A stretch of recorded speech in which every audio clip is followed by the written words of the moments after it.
8-year-old Emma Williams clutched her mother's hand tightly as they walked through the busy streets of London on that crisp autumn morning in 2019.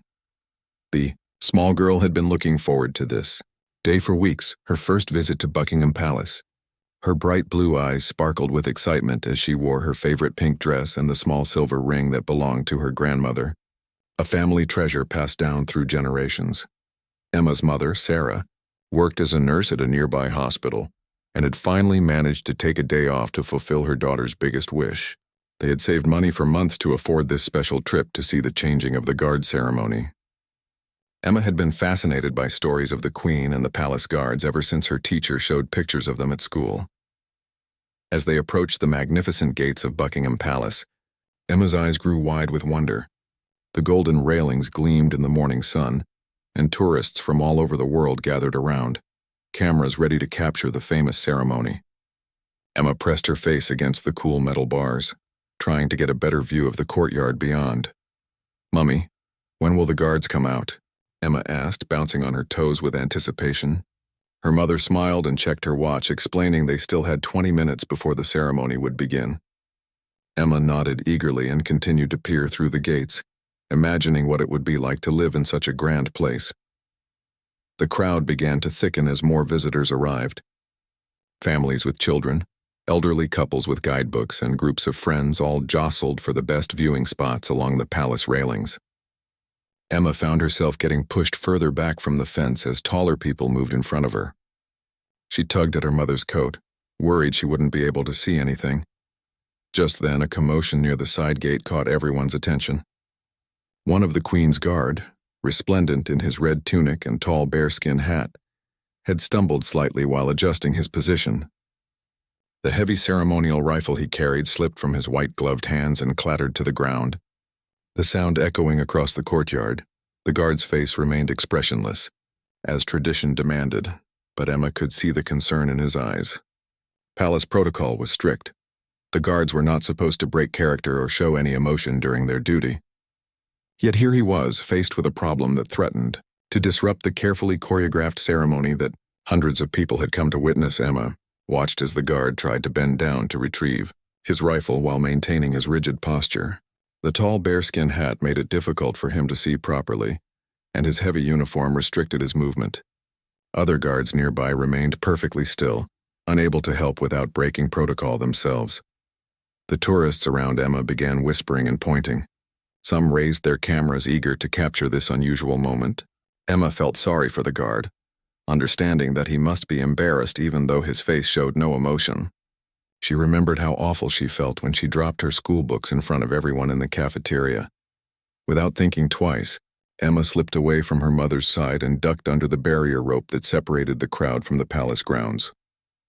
Her small size allowed her to move quickly through the gap before any of the security officers noticed. She ran across the smooth stones of the courtyard, her pink dress fluttering behind her. "Emma, no!" her mother called out in alarm, but it was too late. The little girl had already reached the struggling guard and was kneeling beside his fallen rifle. With both hands, she carefully lifted the ceremonial weapon, surprised by how heavy it was. The metal felt cold against her small palms, and she had to use all her strength to hold it steady. The guard looked down at her with grateful eyes, though his face remained stern and unchanged. Emma smiled up at him, her grandmother's ring catching the sunlight as she handed him the rifle. For just a moment their eyes met, and she saw something that made her heart flutter. Recognition, as if he knew something about her that even she didn't understand. Palace security officers were already moving toward them, their voices sharp with concern about the security breach. Emma's mother was frantically trying to explain to the other officers that her daughter meant no harm. The crowd had gone completely silent, all eyes fixed on the small girl in the pink dress who had dared to cross into the forbidden territory of the royal guards.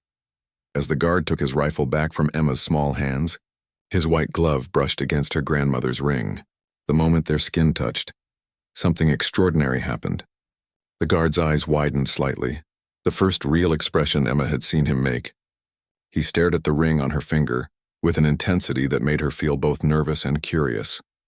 Before Emma could ask what was wrong, 2 security officers gently but firmly escorted her back to her mother. The crowd parted to let them through, some people clapping softly for the brave little girl who had helped the guard. Emma's mother hugged her tightly, relief and worry mixing in her voice as she scolded her daughter for running off.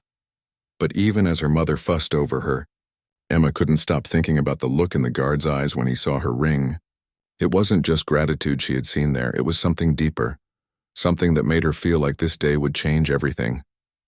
She glanced back at the guard, who had resumed his position but kept stealing glances in her direction. The changing of the guard ceremony proceeded without further incident, but Emma barely paid attention to the marching and music. Her mind was racing with questions about why the guard had reacted so strongly to her grandmother's ring. As they prepared to leave the palace grounds, she noticed the same guard watching her from his post, and she waved goodbye with the hand that wore the mysterious ring. 3 days later, Emma was still thinking about the strange encounter at Buckingham Palace.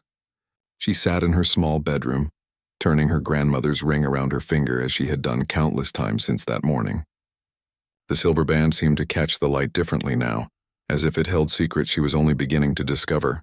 Her mother had told her to stop fidgeting with it. But Emma couldn't help herself. The school day had been ordinary, math lessons, reading time, and lunch with her best friend Lucy. But Emma's mind kept wandering back to the guard's startled expression when he saw her ring. She had tried to ask her mother about it during dinner, but Sarah had simply smiled and said that sometimes people notice pretty jewelry. Emma knew it was more than that.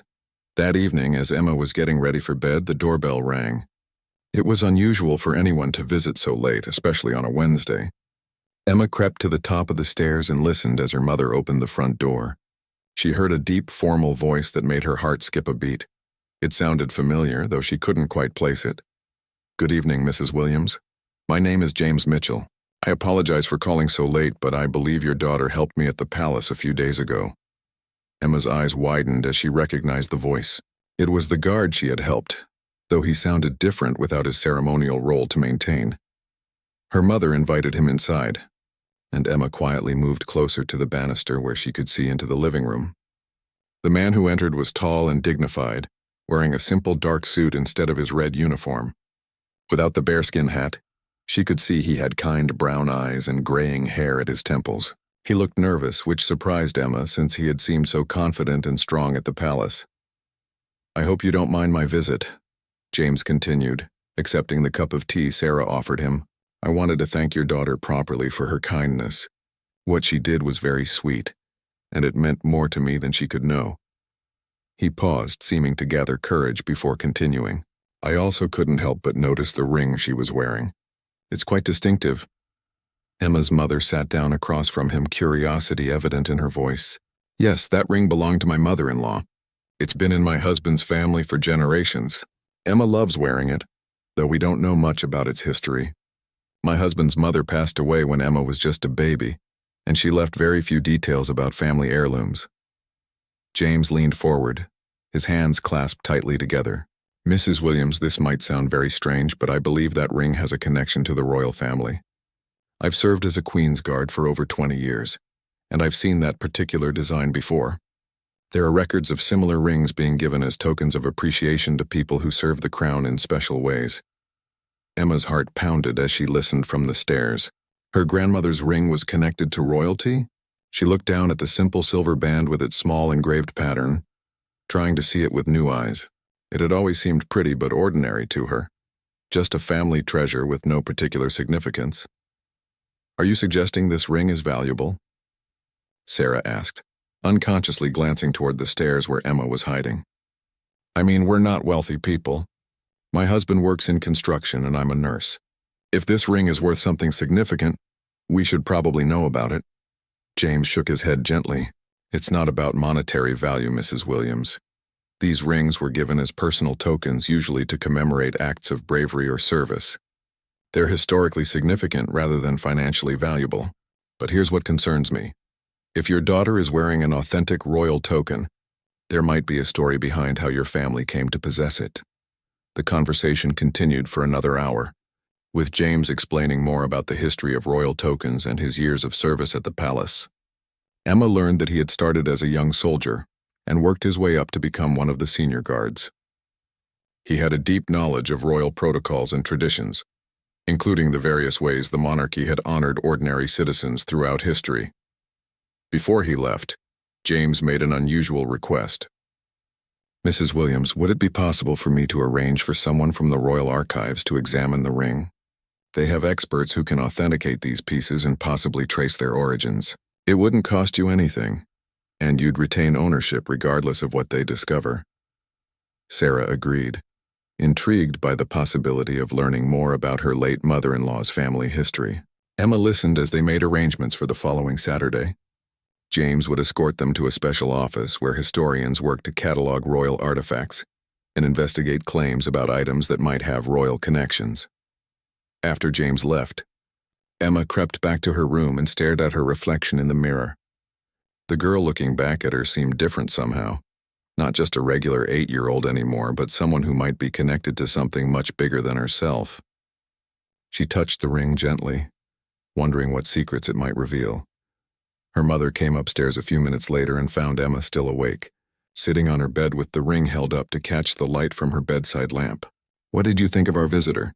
Sarah asked, settling beside her daughter. "He seemed nice," Emma replied thoughtfully. "Mummy, do you think our family is special? I mean, more special than we thought?" Sarah hugged her daughter close, admitting that she was curious too. They had always known Emma's paternal grandmother was a kind woman, who had worked various jobs to support her family, but they had never imagined any connection to the royal family. That night, Emma dreamed of castles and ceremonies, of men in red uniforms and women in flowing gowns.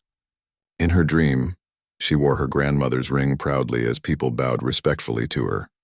When she woke up, she wasn't sure if the dream felt wonderful or frightening. All she knew was that Saturday couldn't come fast enough. Saturday morning arrived with a mixture of excitement and nervousness for Emma and her mother. James Mitchell picked them up promptly at 9 o'clock, driving a modest blue car that seemed far removed from the grandeur of Buckingham Palace. Emma sat in the back seat wearing her best dress, a navy blue one with small flowers that her mother had bought for church, and naturally, her grandmother's ring. As they drove through London, James explained more about where they were going. The Royal Archives were housed in a building near Windsor Castle, where historians and researchers worked to preserve the monarchy's extensive records. Dr. Elizabeth Hartwell is one of the finest experts on royal jewelry and tokens, he told them. "If anyone can tell us about your ring, it's her." Emma pressed her face to the window, watching the countryside change from busy city streets to rolling green hills. She had never been to Windsor before, and the sight of the castle rising majestically in the distance made her gasp with wonder. Even her mother, who was usually practical about such things, seemed impressed by the medieval towers and walls. The Royal Archives building was smaller than Emma had expected, a converted Georgian house surrounded by well-maintained gardens. James led them through security checkpoints where guards who recognized him waved them through with friendly nods. Emma noticed how different these interactions were from the formal protocol at Buckingham Palace. Here, people seemed more relaxed and genuine. Dr. Hartwell met them in a comfortable office lined with books and display cases containing various artifacts. She was a woman in her 50s with silver-streaked hair pulled back in a neat bun and keen blue eyes behind wire-rimmed glasses. Her manner was warm but professional as she welcomed them and explained the authentication process. "Now then, young lady," Dr. Hartwell said, kneeling down to Emma's level, "James tells me you have a very interesting ring. Would you mind if I took a look at it?" Emma nodded and carefully slipped the ring off her finger. It felt strange to remove it. She had worn it almost every day since her mother had given it to her 2 years ago. Dr. Hartwell examined the ring under a magnifying glass, turning it carefully in the light and making soft humming sounds as she studied each detail. She photographed it from multiple angles and measured its dimensions with precise instruments. Emma watched anxiously, worried that somehow the ring might not be as special as James had suggested. After nearly an hour of examination, Dr. Hartwell sat back with a thoughtful expression. "This is indeed authentic," she announced, causing Emma's mother to draw a sharp breath. The craftsmanship, the silver content, and most importantly, the specific engraving pattern, all match records from the early 1900s. This particular design was used for what we call service tokens, rings given to individuals who provided exceptional assistance to members of the royal family. She pulled out a large, leather-bound book and flipped through pages filled with photographs and detailed descriptions. "Here we are," she said, pointing to a page near the middle of the book. This design was used specifically between 1908 and 1915. There are records of only 37 such rings being commissioned during that period. Emma leaned forward eagerly as Dr. Hartwell continued her explanation. Each ring was unique in its engraving details, almost like a fingerprint. This allowed the palace to keep track of who received each token and why. She looked up at Sarah with growing excitement. "Mrs. Williams, if we can match your ring's specific markings to our records, we should be able to tell you exactly who in your family earned this recognition and what they did to deserve it." The next 2 hours felt like the longest of Emma's life as Dr. Hartwell and her assistant, a young man named Peter, searched through databases and historical records. Emma and her mother sat quietly, drinking tea and nibbling on biscuits while the researchers worked with focused intensity. James remained with them, clearly as curious about the outcome as they were. Finally, Dr. Hartwell looked up from her computer screen with an expression of amazement. "I found it," she said quietly. "Ring number 23 in the series. It was presented in December 1912 to Miss Margaret Thompson, aged 19 for—" She paused, reading carefully from the screen. "For exceptional bravery in protecting Princess Mary during a carriage accident in Hyde Park." Emma's mother gasped and covered her mouth with her hand. "Margaret Thompson. That was my husband's grandmother. She would have been Emma's great-great-grandmother. But we never knew anything about this. She died when my father-in-law was just a child, and no one ever mentioned any connection to the royal family." Dr. Hartwell pulled up additional records, her excitement growing as she read. According to these files, Margaret Thompson was working as a governess for a wealthy family when she witnessed Princess Mary's carriage overturning during a winter storm. Without regard for her own safety, she rushed to help free the princess from the wreckage and stayed with her until medical assistance arrived. The princess was injured but recovered fully, thanks in part to Margaret's quick thinking and care. Emma listened with wide eyes, trying to imagine her great-great-grandmother as a brave young woman risking her life to save a princess. It seemed like something from a fairy tale, yet here was the proof sitting in official royal records. "What happened to her after that?" Emma asked quietly. "Well," Dr. Hartwell continued reading, "she was invited to a private ceremony where she received this ring directly from King George V himself. The records indicate she was also offered a position within the royal household, but she declined because she had recently become engaged to a young carpenter named William Thompson. That would be your great-great-grandfather." "Emma." The room fell silent as everyone absorbed this information. Emma's family history had suddenly expanded to include a genuine heroine who had once stood in the presence of royalty and been personally honored by a king. The simple silver ring on her finger was not just a family heirloom. It was a symbol of courage and selflessness that had been passed down through generations. James spoke first, his voice filled with respect. "Emma, when I saw that ring, I knew it had to be authentic. But I had no idea it represented such an incredible story. Your great-great-grandmother sounds like she was a remarkable woman." He paused, then added with a smile, "And it seems like bravery runs in your family. What you did at the palace, helping me without thinking of the consequences, reminds me very much of what Margaret did all those years ago." Dr. Hartwell gathered all her research into a folder, which she presented to Emma's mother. "These are copies of all the records we found today. This documentation proves the ring's authenticity and tells Margaret's complete story. You should be very proud of your family heritage, both of you." As they prepared to leave, Emma carefully slipped the ring back onto her finger. It felt different now, heavier somehow, not because of its weight but because of the history it carried. She was no longer just wearing her grandmother's pretty ring. She was carrying forward the legacy of a woman who had been brave enough to risk everything for a stranger in need. The ride home from Windsor was filled with animated conversation as Emma and her mother discussed everything they had learned about Margaret Thompson. James had offered to drive them back to London, and Emma found herself asking him endless questions about royal protocols, palace life, and what it meant to serve the crown. Her mother seemed equally fascinated, occasionally shaking her head in disbelief at their family's unexpected connection to royal history. "James," Emma asked as they neared their neighborhood, Do you think Princess Mary ever thought about my great-great-grandmother after that day? I mean, after she gave her the ring? It was a question that had been bothering her since they left the archives. She couldn't imagine meeting a princess and then never seeing her again. James smiled at the thoughtful question. Actually, Emma, there might be more to that story. Royal records sometimes don't include everything, especially personal relationships that developed after official ceremonies. Would you like me to do some additional research? I have contacts who might be able to find letters or diary entries that aren't in the public archives. Emma's mother looked surprised. You would do that for us? We've already taken up so much of your time. Sarah was still processing the day's revelations and seemed overwhelmed by the kindness this relative stranger was showing their family. She had always been somewhat suspicious of people who offered help without obvious reason, but James seemed genuinely interested in their story. Mrs. Williams, James replied seriously, in my 20 years as a guard, I've seen thousands of tourists visit the palace. Most of them take photos, buy souvenirs, and forget about the experience within a week.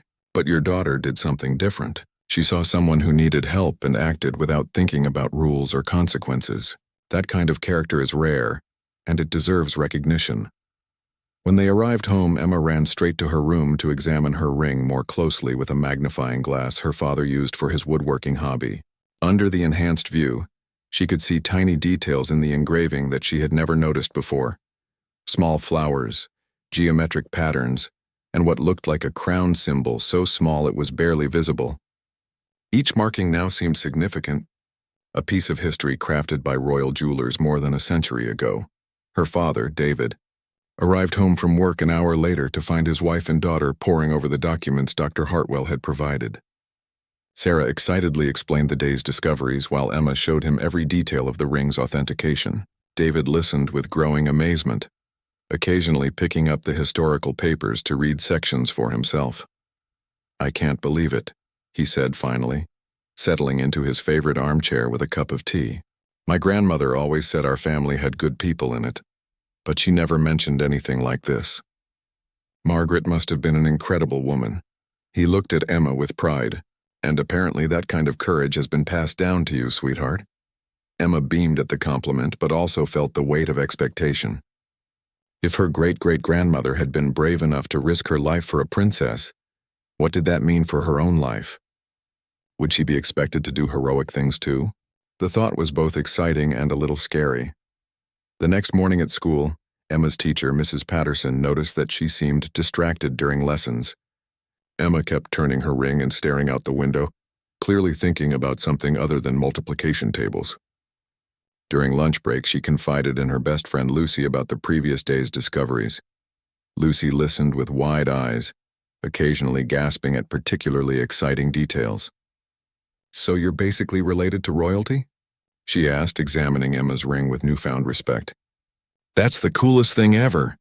Do you think you'll get to meet the Queen now? Emma hadn't considered that possibility. The thought made her stomach flutter with nervousness and excitement. I don't know, she admitted.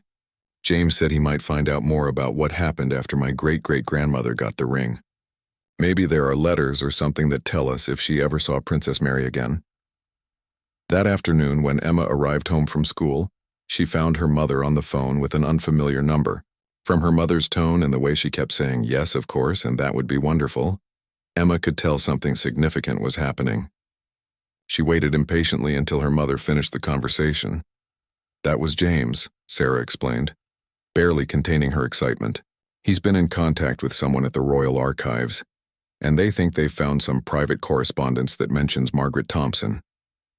Apparently, Princess Mary kept a personal journal, and there are entries from 1912 and 1913 that reference a brave young governess named Margaret. Emma's heart raced. Her great-great-grandmother was mentioned in a princess's private journal. It seemed almost too amazing to believe.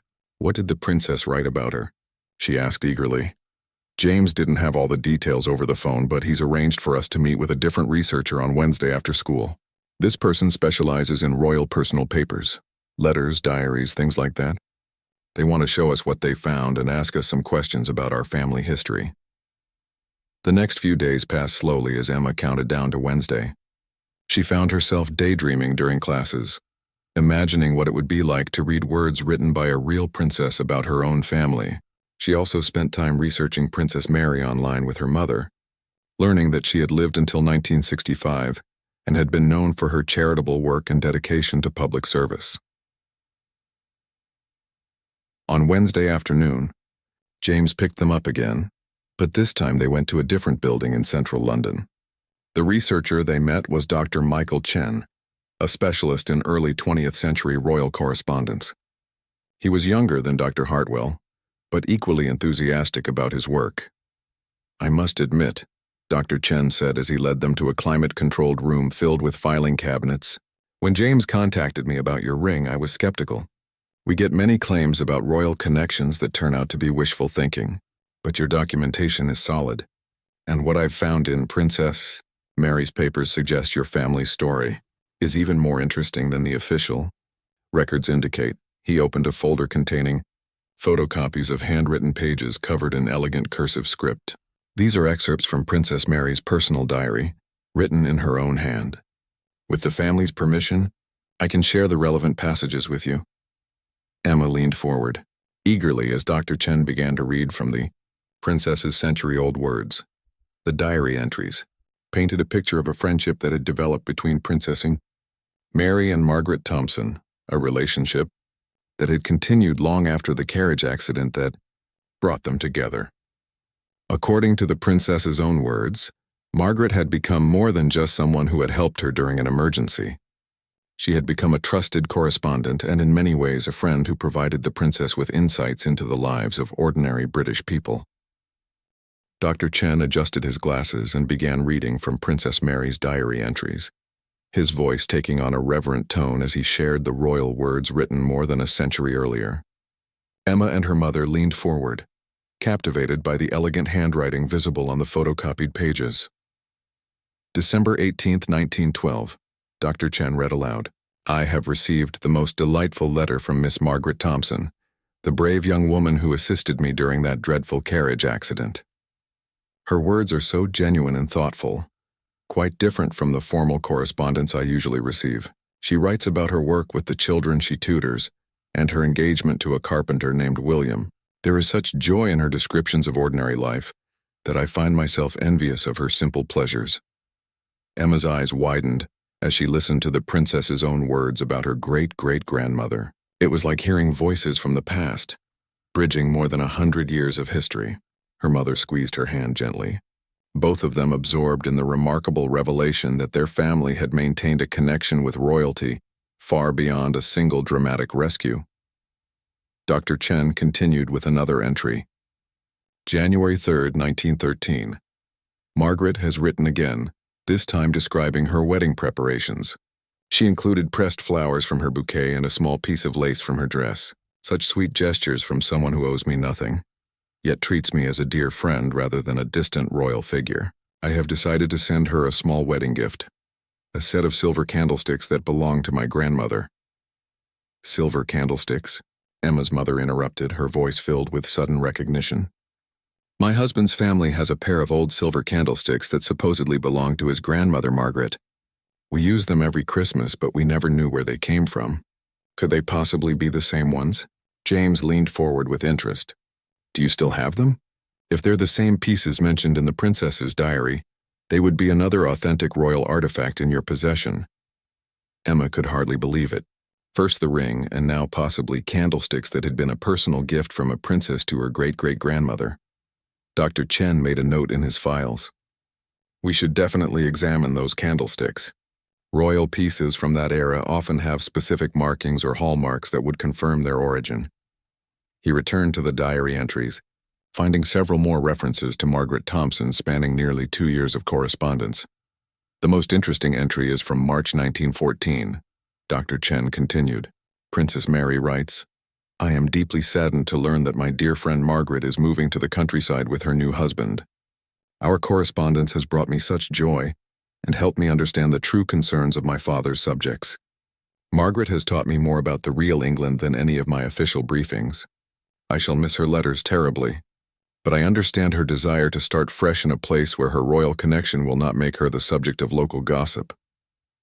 Emma felt a pang of sadness for both women, the princess losing a genuine friend, and her great-great-grandmother having to move away to escape unwanted attention. It made her think about how her own life might change now that people knew about her family's royal connection. Would her classmates treat her differently? Would strangers want to meet her just because of an old ring? Dr. Chen showed them the final relevant entry, dated April 1914. Margaret Thompson has sent me the most precious gift, a photograph of herself and William on their wedding day, along with a letter promising that any children they have will know about the kindness of the royal family. She writes that she hopes to pass down not just the ring I gave her, but also the values of service and courage that she believes our friendship represents. I am deeply moved by her words and have decided to have this photograph placed in my personal collection, where it will be preserved for future generations. The room fell silent as everyone absorbed the significance of these words. Emma's great-great-grandmother had deliberately chosen to pass down not just physical objects, but values and stories about service to others. Emma thought about her own actions at Buckingham Palace, helping the guard without thinking about consequences, and realized she might have inherited more than just a ring. She might have inherited a family tradition of helping others. Is the photograph still in the royal collection? Emma asked quietly. The thought that somewhere in a palace archive was a wedding picture of her great-great-grandmother seemed almost magical. Dr. Chen nodded with a smile. Actually, yes. Princess Mary's personal photograph collection was donated to the Royal Archives when she passed away in 1965. The wedding photograph of Margaret and William Thompson is catalog number PM 1914-037. We have it in our climate-controlled storage facility. Emma's mother looked stunned. You mean there's an actual photograph of my husband's grandparents in the royal collection? A picture we've never seen? Sarah had always regretted that the family had no photos of Margaret, since she had died relatively young and photography was expensive in those days. Would it be possible for us to see it? James asked, and perhaps get a copy made for the family. His genuine interest in helping them continued to amaze Emma. She was beginning to understand that some people, like James and her great-great-grandmother, were naturally drawn to helping others without expecting anything in return. Dr. Chen made more notes in his file. I'll need to get permission from my supervisor, but given the exceptional circumstances and your authenticated connection to the subjects, I think we can arrange for you to view the photograph. We might even be able to provide you with a high-quality reproduction for your family records. As they prepared to leave, Dr. Chen handed Sarah a folder containing copies of all the diary excerpts they had reviewed. These documents prove that your family's connection to the royal family was much deeper and more meaningful than just a single act of bravery. Margaret Thompson was genuinely valued as a friend by Princess Mary, and their correspondence provides unique insights into both women's characters.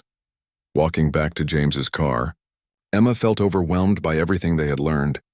In the span of a week, her understanding of her family history had been completely transformed. She was no longer just a regular girl who happened to own an old ring. She was part of a story that connected ordinary people to extraordinary circumstances, showing how courage and kindness could bridge social barriers and create lasting friendships. That evening, Emma and her parents retrieved the silver candlesticks from their dining room cabinet and examined them carefully under a bright light. Sure enough, there were small markings on the bottom that they had never noticed before, tiny symbols that could very well be royal hallmarks. Emma traced the elegant curves of the candlesticks with her finger, imagining Princess Mary selecting them as a wedding gift for her friend. Her father shook his head in amazement. Emma, do you realize what this means? Our family has been guardians of royal history for over a century, and we didn't even know it. Your great-great-grandmother Margaret started something special, and somehow it's all come back to you. Emma looked at her ring, then at the candlesticks, then at her parents' faces filled with pride and wonder. She was beginning to understand that being connected to history wasn't just about owning old objects. It was about continuing the values and character that had made those connections possible in the first place. 2 weeks after their visit to see Princess Mary's diary entries, Emma's life had settled into a new rhythm that balanced her regular 8-year-old activities with the growing awareness of her family's unique history. She still went to school, played with Lucy during breaks, and helped her mother with household chores. But now everything felt different because she understood the legacy she carried. The silver candlesticks had indeed been authenticated as genuine royal gifts, complete with the proper hallmarks and documentation that matched Princess Mary's diary entries. Dr. Chen had been thrilled to add this discovery to his research, and the Royal Archives had officially recognized the Thompson family as custodians of historically significant royal artifacts. On a crisp Saturday morning in November, exactly 1 month after Emma's first encounter with James at Buckingham Palace, their doorbell rang earlier than usual. Emma was still in her pajamas, eating breakfast and reading a book about British history that James had recommended, when her mother answered the door with a surprised expression. "Emma, dear, you might want to get dressed quickly," Sarah called from the hallway, her voice carrying an unusual mixture of excitement and nervousness. "We have some very special visitors." Emma could hear multiple voices in the living room. James was there, but there were others she didn't recognize, including what sounded like a woman with a very refined accent. 15 minutes later, Emma came downstairs in her best dress, her grandmother's ring gleaming on her finger, to find her living room filled with people she had never expected to see in her modest home. James was there, of course, along with Dr. Chen and Dr. Hartwell from the Royal Archives. But sitting in her mother's favorite chair was an elegant elderly woman with silver hair, wearing a beautiful blue coat and a warm smile that made Emma feel immediately at ease. "Emma," James said gently, "I'd like you to meet Lady Catherine Pemberton. She's Princess Mary's great niece and a member of the royal family. She's heard about your story and asked to meet you personally." Emma felt her knees go weak. An actual member of the royal family was sitting in her living room, drinking tea from her mother's second-best china set. Lady Catherine stood gracefully and approached Emma with genuine warmth. "My dear girl, I've heard the most wonderful things about you and your great-great-grandmother. I brought something I thought you might like to see." She gestured to Dr. Hartwell, who carefully opened a leather portfolio and withdrew a framed photograph. Emma gasped as she saw the wedding photograph of Margaret and William Thompson that had been preserved in Princess Mary's personal collection for over a century. Her great-great-grandmother was beautiful, with dark hair similar to Emma's and kind eyes that seemed to sparkle even in the old sepia-toned image. William stood beside her in his best suit, looking proud and happy, and both of them seemed to glow with the joy of their wedding day. "This photograph has been treasured by my family for generations," Lady Catherine explained, settling back into the chair. "My great-aunt Mary spoke often about her friendship with Margaret Thompson, especially in her later years. She always said that Margaret taught her more about true nobility than any royal protocol ever could. According to family stories, Princess Mary considered her friendship with Margaret to be one of the most meaningful relationships of her entire life." Emma's mother dabbed at her eyes with a tissue, overwhelmed by seeing her husband's grandmother for the first time. "She's beautiful," Sarah whispered, "and she looks so much like Emma. The same eyes, the same smile." Emma studied the photograph intently, trying to see herself in this woman from another century who had shaped her family's destiny through a single act of courage. Lady Catherine reached into her handbag and withdrew a small velvet box. "Emma, there's something else. When Princess Mary passed away in 1965, she left specific instructions that if any descendants of Margaret Thompson were ever found, they should receive this." She opened the box to reveal a delicate gold locket on a thin chain. This belonged to Princess Mary herself. She wore it as a young woman, and according to her will, she wanted Margaret's family to have it as a symbol of their enduring friendship. Emma looked at the locket with wonder, then up at Lady Catherine with wide eyes. "You mean Princess Mary remembered my great-great-grandmother even when she was old? And she wanted us to have this?" The thought that a princess had carried the memory of their friendship for more than 50 years seemed almost impossible to believe. She never forgot, dear child. In fact, she often wondered what happened to Margaret's family, and whether any children or grandchildren carried on her legacy of kindness and courage. Lady Catherine smiled meaningfully. "I think she would be very pleased to know that they do. Your actions at Buckingham Palace, helping James without any thought for yourself, proved that Margaret's values have been passed down through the generations exactly as she hoped they would be." James stepped forward with a folder in his hands. "Emma, there's one more thing. Lady Catherine and I have been discussing your family's unique position as guardians of royal history. The palace would like to invite you and your parents to participate in a special ceremony next month. A private event where families who have served the crown in exceptional ways are formally recognized. Emma's father, who had been listening quietly from the doorway, finally spoke up. What kind of ceremony? And what would this mean for Emma? David's protective instincts were balancing his pride in his daughter's heritage with concerns about exposing her to public attention she might not be ready to handle. Lady Catherine understood his concerns immediately. Nothing overwhelming, I assure you. This would be a small private gathering at Windsor Castle, with perhaps 20 families who have similar stories of service and connection to the royal family. Emma would receive a certificate acknowledging her family's historical contribution, and you would all be given a private tour of areas of the castle not normally open to the public. No media, no publicity, simply a family celebration of ordinary people who have done extraordinary things. Emma felt her heart racing with excitement and nervousness. Windsor Castle, the place she had only seen from a distance, would welcome her as an honored guest. But more importantly, she would be continuing the story that her great-great-grandmother had started more than a century ago. Can Lucy come with us? Emma asked suddenly, causing the adults to chuckle. Even in the middle of such momentous events, she was still an 8-year-old girl who wanted to share special experiences with her best friend.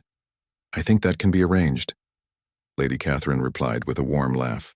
After all, friendship seems to be a very important theme in your family's story.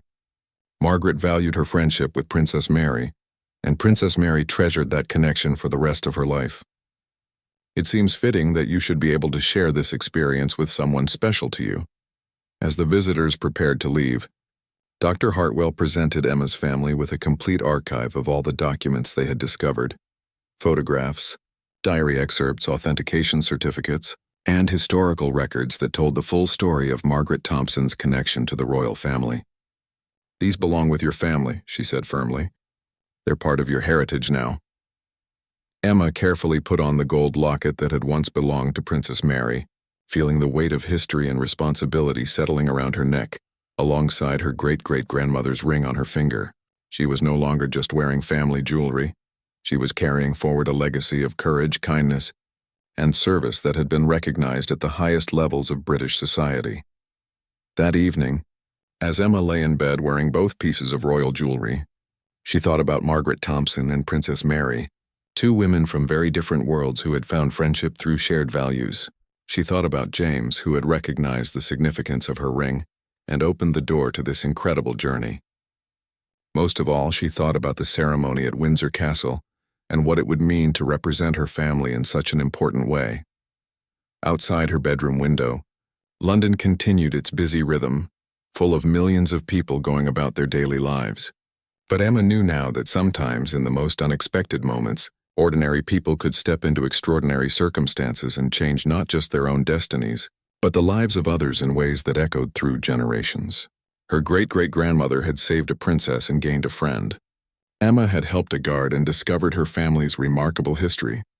As she drifted off to sleep, Emma smiled to herself, knowing that somewhere in the future, another member of her family might wear these same pieces of jewelry and continue the tradition of courage and kindness that had become the Thompson family legacy. The ring on her finger and the locket around her neck were more than beautiful accessories. They were symbols of a story that was still being written, one act of bravery and compassion at a time.